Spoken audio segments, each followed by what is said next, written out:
대림절 첫 번째 주일에 예배 자리에 나오신 우리 사랑하는 로고스 교회 가족분들 한 분 한 분을 우리 주 예수 그리스도의 이름으로 환영하고 축복합니다. 네, 이 질문으로 오늘은 설교를 시작해야 할 것 같은데요. 여러분에게 있어서 한 해를 시작하는 날은 언제인가요? 네, 사실 대부분의 사람들에게는 이 질문에 대한 대답이 너무나 명백합니다. 우리가 매일 보는 달력에 따르면 그날은 명백하게 몇 월 며칠이죠? 1월 1일이죠. 그래서 달력을 따라서 사는 사람들은요, 대부분의 사람들은 12월 31일에서 1월 1일로 넘어가는 그 순간에 아주 중요한 의미, 특별한 의미를 부여합니다. 네, 그러나 교회력은 달라요. 교회력에 따르면요, 한 해를 시작하는 날이 언제냐면요, 1월 1일이 아니라 성탄절 4주 전인 주일입니다. 네, 교회력을 시작하는 그날부터 성탄절 4주 전 주일부터 성탄절 전까지 4주라고 했으니까 약 한 달 정도 되겠죠? 예, 그 한 달의 기간을 우리 교회에서는 뭐라고 부르냐면요, 대림절이라고 불러요. 어떤 분들은 이제 대림절을 대강절이라고 부르는 분들도 있고 강림절이라고 부르는 분들도 있는데요. 같은 말입니다. 중요한 거는요, 오늘이 바로 교회력 한 해를 시작하는 대림절 첫날입니다. 그래서 제가 아까 처음에 여러분께 인사를 드릴 때 대림절 첫 주일에 이 자리에 나오신 여러분을 환영하고 축복한다고 말씀드렸던 것입니다. 네, 얼핏 생각하면요, 1월 1일이 아니라면 예수님께서 오신 날을 기념하는, 예수님께서 탄생하신 날을 기념하는 성탄절을, 그러니까 12월 25일을 교회력의 첫날로 삼아야 할 것 같은데, 성탄절도 아니고 성탄절 한 달 전을 교회력을 시작하는 날로 정한 데는 이유가 있을까요? 없을까요? 네, 없으면 제가 이렇게 얘기를 안 드리겠죠. 중요한 이유가 있습니다. 네, 기독교 신앙의 본질과 관련이 있어요.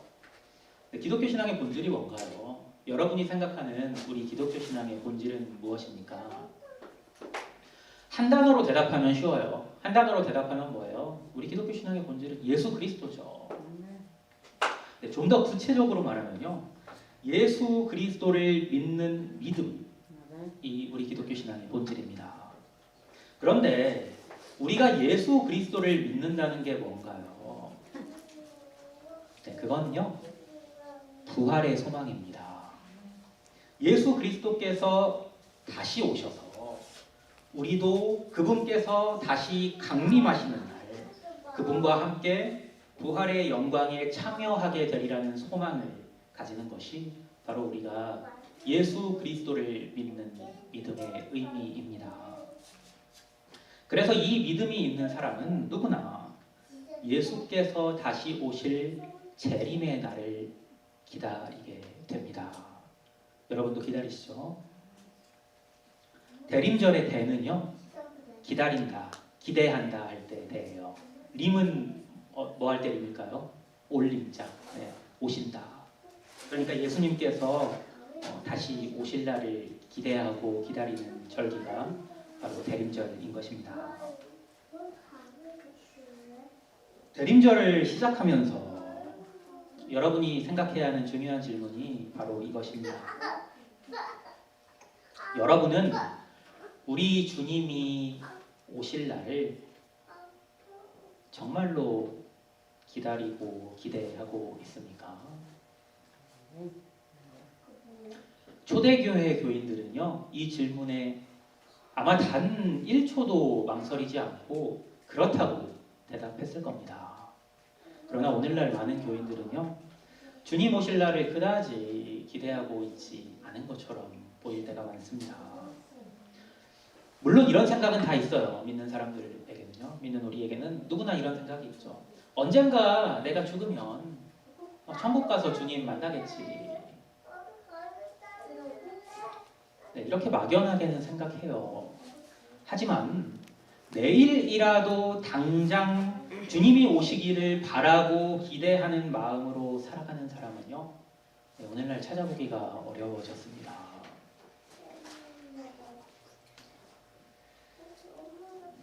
오늘 성서일과 서신서 본문인 데살로니가전서 3장을 제가 이제 지난 한 주 동안에 집에서 이렇게 천천히 묵상을 하는데요. 오늘날 우리가 잃어버린 마음, 즉 예수 그리스도가 다시 오실 날을 기대했던 그 초대교회 교인들의 마음이 말씀을 묵상하는데 느껴지더라고요.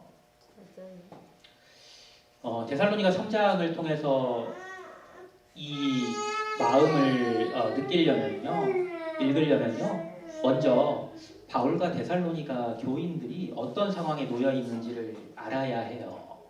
네, 그래야지만 오늘 본문인 데살로니가 3장에 담겨 있는 절절한 마음, 절실한 마음, 절절한 마음들을 읽을 수가 있게 됩니다. 데살로니가 3장 속에서 우리가 읽을 수 있는 절절한 마음들에는 무엇이 있을까요? 사도행전 17장을 보시면요, 사도행전 이제 사도 바울이 어떻게 보면 일대기를 그리고 있잖아요. 특히 사도행전 후반부가요. 사도행전 17장을 보시면요, 사도 바울의 이제 전도 여행의 여정 중에 있었던 아주 특별한 사건을 담고 있는데요. 바울과 데살로니가 교인들의 만남을 소개하고 있어요. 바울과 데살로니가 교인들의 만남은 제가 방금 전에 말씀드린 대로 바울의 전도 여행 동안에 이루어졌죠. 바울이 전도 여행을 하던 중에 데살로니가라고 불리는 지역에 도착합니다. 거기에 이르러가지고 들어가서 전도를 했죠. 복음을 전했어요. 그러자 데살로니가에 있던 많은 사람들이 바울의 복음을 듣고 그를 따르기 시작합니다. 네, 그때 데살로니가에서 바울을 따랐던 사람들이 유대인들이었을까요? 이방인들이었을까요? 네, 데살로니가 이름이 그리스식이잖아요. 유대식이 아니잖아요. 네, 그러니까 이방인들이 모여서 살던 도시였거든요. 그래서 데살로니가에 살던 이방인들이 바울이 전한 하나님 나라 복음을 듣고 바울을 따라서 열심히 말씀을 청종하고 그 다음에 이제 교회가 그렇게 이제 시작이 되게 됩니다. 그런데요, 불행하게도 얼마 지나지 않아서 어떤 사건이 일어나요. 사도행전 17장 혹시 기억하시는 분 계세요? 어떤 사건이 일어나냐면요, 이방인들은 이렇게 바울을 따르고 좋았는데 유대인들이, 바울을 시기한 유대인들이 문제였어요. 바울을 시기하는 거예요. 바울에게 이제 사람들이 모이니까요, 이방인들이. 그래가지고 유대인들이 몰려드는데 어떻게 몰려드냐면요, 불량배들을 통해서 바울을 찾아서 이제 가요. 이제 뭐를 생각하시면 되냐면요, 이제 옛날에 그런 일들 많았잖아요. 뭐 가게가 됐든 뭐 사업이 됐든 뭐 망했을 때 거기 뭐 딱지 같은 거 붙이고 이제 거기서 이제 쫓아낼 때 어떤 일들이 흔히 있었냐면요, 아마 여러분들 중에서도 그런 거 보신 적 혹은 혹시라도 뭐 경험하신 분도 있을 수도 있겠는데요, 건달들이 오죠. 그래서 용역 건달이라고 부르죠. 와가지고 막 강제로 막 때려 부수고 막 폭력을 가하고 막 이제 그런 일들이 사실 흔하게 있었거든요. 요새는 많이 줄어든 것 같긴 한데요. 그렇게 유대인들이 용역 건달들을 몰고 온 거예요. 바울을 잡으려고. 그때 바울을 통해서 회심한 이방인들이, 데살로니가의 교인들이죠, 이제는 데살로니가의 이방인 교인들이 합심해서 위험을 무릅쓰고 바울을 구하고자 바울을 야반 도주시켜요. 그래서 바울은 그렇게 데살로니가를 도망치듯이 떠나게 됩니다. 생각해 보세요. 이제 막 사랑하는 마음 얼마나 생겼겠어요. 이제 바울이 정말 주님의 마음으로 목양했던 그 데살로니가의 신생교회, 이방인 신생교인들, 그 교인들과 지금 생이별을 하는 거예요. 그렇게 데살로니가를 떠날 수밖에 없었던, 그리고 그렇게 떠났던 바울이 데살로니가를 떠나서 이제 베레아로 가는데요. 거기서 이제 데살로니가 교인들을 생각하면서 데살로니가 교인들을 그리워했을까요? 아니면은 안 그리워했을까요? 우리 주님의 마음을 생각하면 쉽잖아요. 오늘 본문 한 장 앞으로 가면은요, 데살로니가전서 2장이잖아요. 한 장 앞으로 가면은 2장의 17절, 18절을 보시면 바울이 데살로니가 교인들을 향해서 이렇게 말하는 대목을 발견하실 수가 있어요. 제가 읽어드릴게요. 형제들아, 우리가 잠시 너희를 떠난 것은 얼굴이요 마음은 아니니 너희 얼굴 보기를 열정으로 더욱 힘썼노라. 그러므로 나 바울은 한 번, 두 번 너희에게 가고자 하였으나 사탄이 우리를 막았도다. 자신이 데살로니가에 머물렀던 짧은 시간 동안에 자신에게서 복음을 듣고 자신을 따랐고 자신과 함께 동거동락했던 그들이 바울은 너무나 보고 싶었습니다. 그래서 몇 번이나 다시 그들에게 가고자 했는데 한 번, 두 번 너희에게 가고자 하였으나 방해하는 자들 때문에 그러지 못했습니다. 보고 싶은 마음을 견디다 못해서 바울은 얼굴이 알려져 있지 않던 젊은 디모데를 자기 대신에 데살로니가 교회로 보냅니다. 바울을 잡고자 했던 사람들의 눈을 피하기 위함이었겠죠. 그러니까 그 눈을 피해서 디모데를 특사로 보낸 거예요. 자기 대신에. 보고 싶으니까 소식 듣고 소식 전하려고. 그리고 바울이 그토록 듣고 싶었던 소식, 곧 데살로니가 교인들이 믿음과 사랑 위에 서 있다는 기쁜 소식을 디모데로부터 전해 듣게 됩니다. 그리고 디모데가 이어서 전해준 말이 이것이었는데요. 바울이 그들을 간절히 보고자 함과 같이 그들 또한 바울을 간절히 보고자 한다는 말을 디모데가 바울에게 전해줍니다. 그 말을 들은 바울이 마음이 어땠을까요? 디모데로부터 그 소식을 전해 들은 바울의 응답이 오늘 본문 데살로니가 전서 3장 9절 이하의 본문입니다. 우리가 우리 하나님 앞에서 너희로 말미암아 모든 기쁨으로 기뻐하니 너희를 위하여 능히 어떠한 감사로 하나님께 보답할까? 주야로 심히 간구함은 너희 얼굴을 보고 너희 믿음이 부족한 것을 보충하게 하려 함이라. 네, 제가 좀 약간 무겁게 읽은 것 같긴 한데요. 바울의 기쁨이 느껴지세요? 지금 제가 읽어드린 이 바울의 말 속에 담긴 바울의 기쁨이 느껴지세요? 이 기쁨이 그들을 향한 바울의 마음에 더욱더 불을 지폈습니다. 바울은 너희 얼굴을 보고 너희에게 필요한 것을 보충하고자 하나님께 주야로 내가 심히 간구한다고 말합니다. 바울의 마음이 어땠을지를 생각해보면 제자들을 떠나야 했던 우리 주님의 절절한 마음이 조금이나마 헤아려집니다. 생각해보세요. 예수님께서 하나님 나라 복음을 전하신 시간이 얼마나 되었었나요? 네, 불과 3년 정도밖에 되지 않았죠. 공생의 사역 기간이 3년밖에 안 됐잖아요. 처음부터 예수님을 따랐던 제자들도 물론 있었지만 12제자를 포함해서 있었죠. 그러나 예수님을 따른 대부분의 제자들은요, 예수님과 함께한 시간이 아주 짧았을 겁니다. 심지어는 예수님께서 십자가에 못 박히시기 직전에 예수님을 따르기 시작한 제자들도 있었을 거잖아요. 그 제자들의 입장에서 한번 생각을 해보세요. 그 제자들과 예수님의 관계를 떠올리면서 생각을 해보세요. 예수님으로부터 하나님 나라 복음을 듣고 그분과 함께하는 삶을 시작한 지 얼마 되지도 않았는데 갑자기 그분께서 예루살렘에서 붙잡혀서 십자가에서 죽임을 당하십니다. 부활하시죠. 부활하셔서 기뻤는데 계속 머무시나요?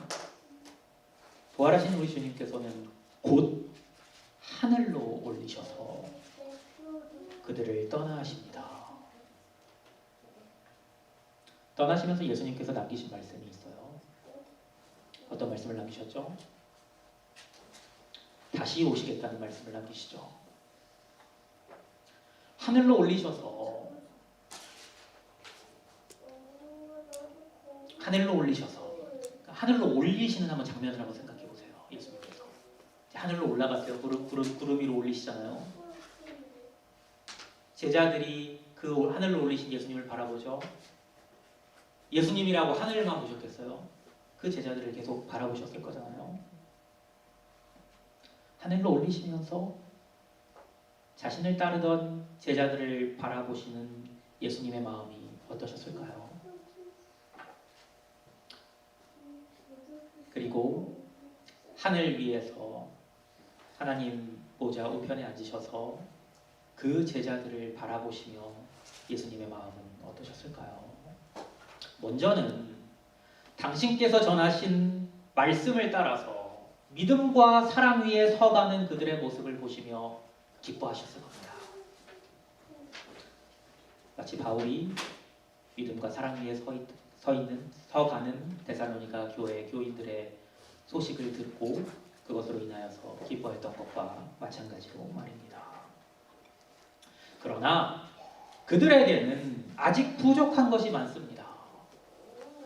당장이라도 내려가서 얼굴을 마주하고 부족한 것들을 채워주고 싶은데 그럴 수가 없습니다.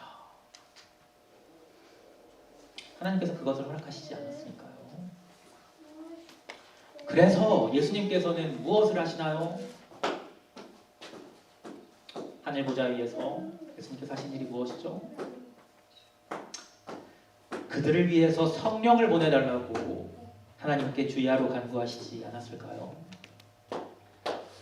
오순절 성령 강림 사건에 대해서 우리가 몇 차례 이야기를 나눴는데요.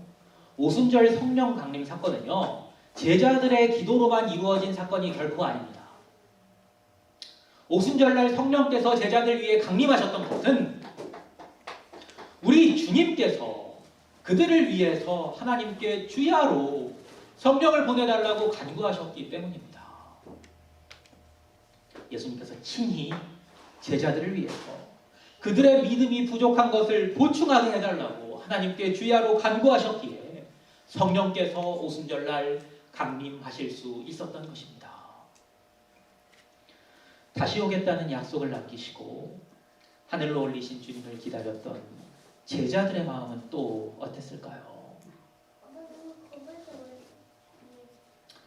데살로니가 교인들을 보지 못해서 안타까워하며 어떻게든 빨리 보고자 했던 바울의 마음을 편지로 전해들은 데살로니가 교인들의 마음이 어땠을지 생각해보면 예수님을 기다렸던 제자들의 마음이 어떠했을지를 또 우리는 헤아려 볼 수 있습니다. 어쩔 수 없이 얼떨결에 급하게 바울을 떠나보내야 했던 데살로니가 교인들과 같이 얼떨결에 예수님께서 하늘로 올리시는 것을 바라봐야만 했던 제자들의 마음이 제자들이 얼마나 예수님께서 돌아오시기를 간절한 마음으로 기다리며 기대했겠습니까? 바로 이것이 초대교회 교인들이 예수 그리스도의 재림을 기다리는 마음이었습니다. 그들은요, 예수님께서 다시 오실 날을 목을 빼고 기다렸습니다. 말 그대로 목을 빼고 기다렸어요. 아침에 눈을 뜨면서는요, 혹시 오늘 주님께서 오시진 않을까? 기대하며 눈을 떴을 겁니다. 밤에 눈을 감을 때는 어땠겠습니까? 눈을 감으면서는 혹시 내일 주님께서 다시 오시지는 않을까 기대하며 눈을 감았을 겁니다. 이 절절한 마음이 예수님을 따르던 제자들에게서 예수님을 보지도 못했던 사람들에게까지 전달되었습니다. 데살로니 무슨 얘기냐면요, 데살로니가 전설에 대해서 한번 생각해 보시면 이해할 수 있는데요. 데살로니가 전서는요, 데살로니가 교회의 이방인 회심자들에게 바울이 쓴 편지라고 말씀드렸는데요. 언제 쓰여졌냐면요. 기원 후 50년경에 쓰여졌어요. 그러니까 예수님께서 부활 승천하시고 20년 정도의 시간이 지난 후에 기록되었다는 뜻이에요. 이 편지의 수신자 데살로니가 교인들은요. 예수님을 눈으로 본 적이 없던 사람들이었습니다. 마치 우리처럼요. 데살로니가 교인들뿐만이 아니에요. 이 편지, 데살로니가 전서를 쓴 바울조차 예수님의 공생의 사역 기간 동안에 예수님을 본 사람 중 하나는 아니었어요. 그러니까 편지를 쓴 바울이나 이 편지를 읽고 있는 데살로니가 교인들이나 예수님을 직접 이 땅에서 만나서 예수님을 따르던 사람들은 아니었다는 거예요.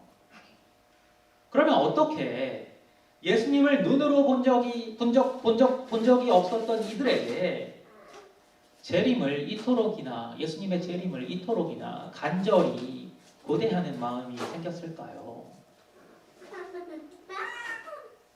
예수님께서 어쩔 수 없이 제자들을 떠나시고 절절한 마음으로 하신 일이 뭐라고 말씀드렸죠? 하나님 보좌 우편에서 예수님께서 무엇을 하셨죠? 승천하신 예수 그리스도께서 하나님께 주야로 간구하여 내려오신 성령의 역사입니다. 바울과 데살로니가 교인들은요. 예수님의 말씀을 직접 듣지 못했음에도 불구하고 그분께서 보내신 성령의 역사하심으로 예수 그리스도의 절절한 마음을 그리고 그분께서 그들에게 무엇을 절절히 원하시는지를 깨달을 수 있었습니다. 11절에서 13절인데요. 하나님 우리 아버지와 우리 주 예수는 우리 길을 너희에게로 갈 수 있게 하시오며 또 주께서 우리가 너희를 사랑함과 같이 너희도 피차간과 모든 사람에 대한 사랑이 더욱 많아 넘치게 하사 너희 마음을 굳건하게 하시고 우리 주 예수께서 그의 모든 성도와 함께 강림하실 때에 하나님 우리 아버지 앞에서 거룩함에 흠이 없게 하시기를 원하노라. 아멘. 승천하신 예수 그리스도께서 하나님께 주야로 간구하여 내려오신 성령께서 그분의 절절한 사랑을 바울로 깨닫게 하셨고 또 바울로 하여금은 그분의 사랑으로 데살로니가 교인들을 사랑하게 하셨습니다.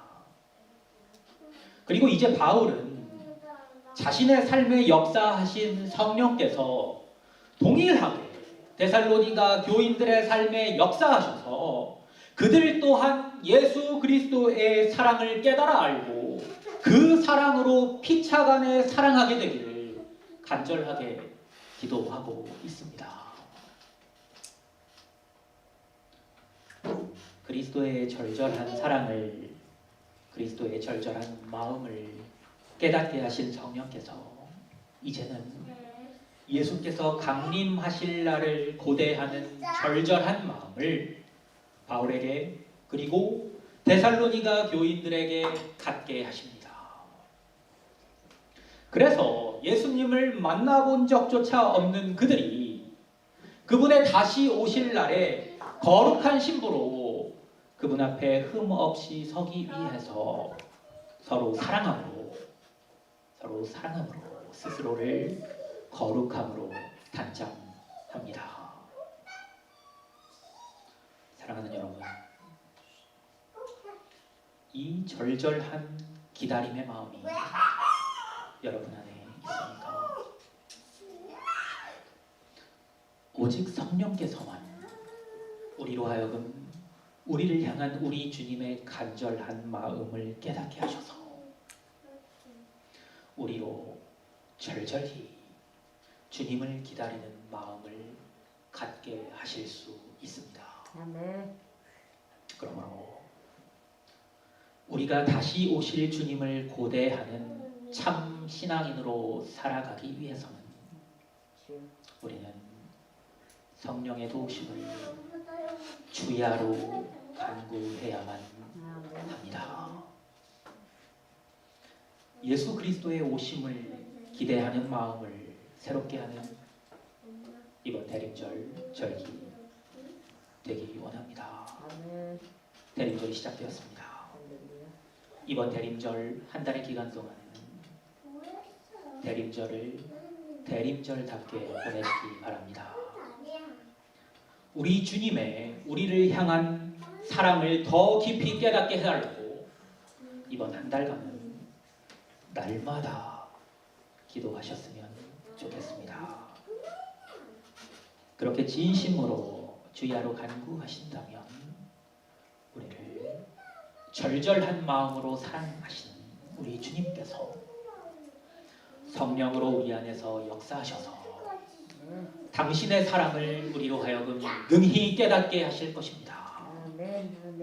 그리고 우리로 하여금 당신의 뜻대로 서로 사랑하게 하실 것입니다.